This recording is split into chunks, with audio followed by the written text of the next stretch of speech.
Good morning. This is Don V with Truth Be Told, and we have a couple stories I'd like to share with you. One of them's allegedly Comey has lost his head. I don't know. I don't know if I believe it or not, but at any rate, let's go ahead and take a quick read. It says James Comey loses his head to a guillotine. On Monday morning, former FBI Director James Comey died of natural causes. His heart stopped after beating after a guillotine blade severed his head.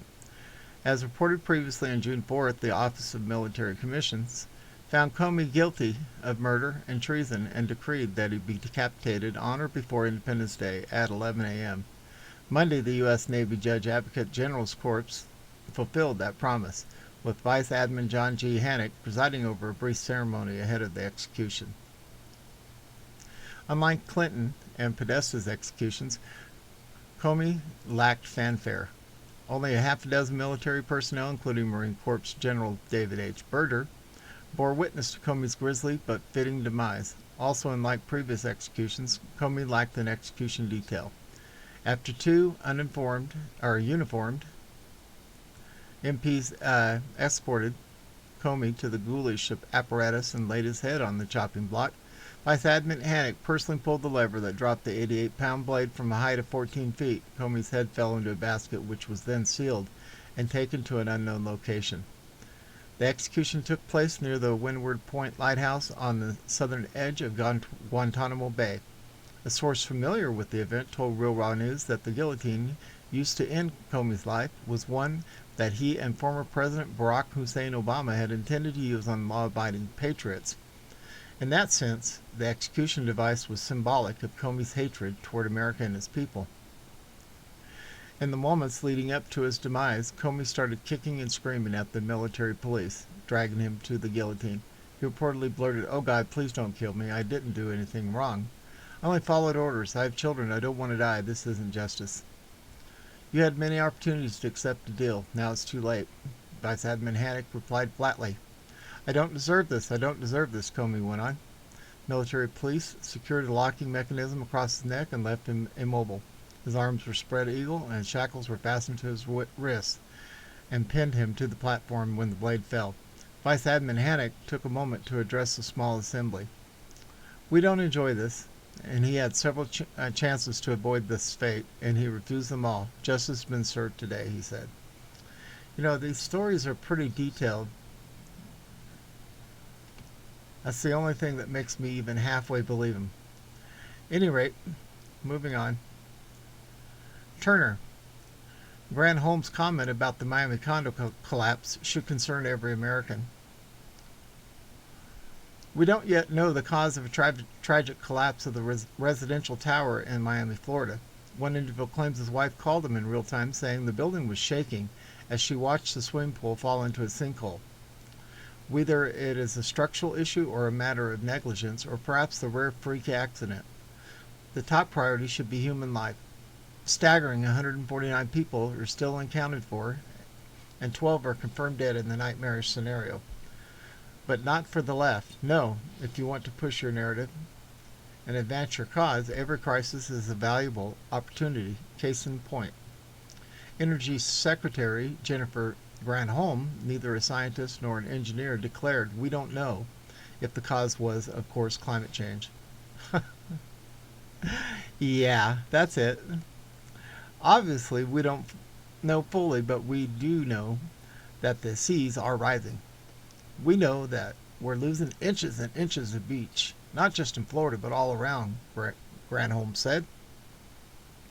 We'll have to wait to see what the analysis is for the building. But the issue about resiliency and making sure we adapt to the changing climate, that's going to mean levees need to be built, seawalls need to be built, infrastructure needs to be built, she continued. This is disgusting. I have long ago given up hope of anyone at CNN pushing back against the remark. But any reasonable or even feeling American knows just how callously opportunistic this comment is.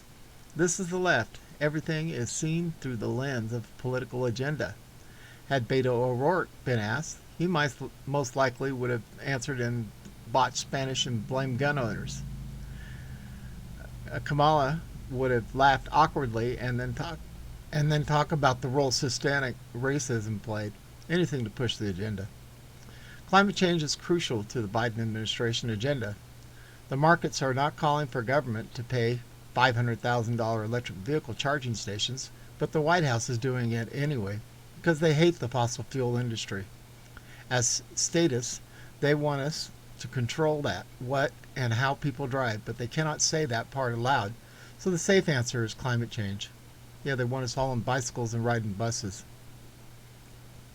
Government is not easy, and no doubt the temptation on tedious issues is to punt into the future the way every U.S. president, both Republican and Democrats, has done regarding the national debt in California. One such issue is forest management, and negligence leads to devastating and deadly wildfires. But if you are government Gavin Newsom, you can wash your hands of the issue and blame, of course, climate change. Southern Oregon doesn't have such regular fires, nor does northwestern Nevada or southwestern Idaho, but only magically conveniently California has such micro-targeted climate change. Fascinating. Climate change is the reason to spend the absolution of failure. Climate change is the heart and soul of the Green New Deal. Liberal Representative Alexandra Ocasio-Cortez legislation, which her former chief of staff said is a way to change the entire economy. Climate change allows John Kerry to fly private jets because it's the only choice for somebody like me. Yeah. Climate change allows Transportation Secretary Pete Buttigieg to call for high-speed rail nationwide while reading reports that California's rail boondoggle is $100 billion over budget and a decade behind schedule. Now, when we were in California, every time there was a vote, they wanted permission to put in the trains. And we always voted it down. I can tell you it was at least dozens of times, but somehow they magically get it to go through with these new machines that were involved in November 3rd. President John F. Kennedy called for a man on the moon in less time than California can build a track between LA and Sacramento with absolutely zero political opposition. Climate change is anything authoritarians want it to be, but more than anything, it is the impetus to impose their will on a people unwilling to submit. In this thoroughly un-American sense, Granholm can use a building collapse without inspecting the damage, without a background in construction or engineering to stoke panic. What follows will be a government determining your housing, your transportation, your freedoms, all under the guise of public safety and well-being. You think governors closing your churches and shuttering businesses during COVID was bad? Get ready for the power of government that declares a climate crisis. It will regulate everything, literally every facet in your life. The extreme rhetoric of the eco-left makes the hope of intelligent and rational conversation virtually impossible. How can we discuss guns, race, school choice, abortion, overseas wars, or any multitude of issues if one side fans the flames of division at every opportunity? When the Secretary of Energy so comfortably pushes the climate agenda, even at the expense of 150 plus souls, there's little doubt left. This is not about science, facts, truth, or even the common good. The climate change agenda is about power, and the only thing stopping them is you. Don't submit, ever. Wow, wow, wow. Well said. That's all I can say. Really well said. Well, this is Don V, broadcasting under partly cloudy skies down here in Arizona, and we are out of here.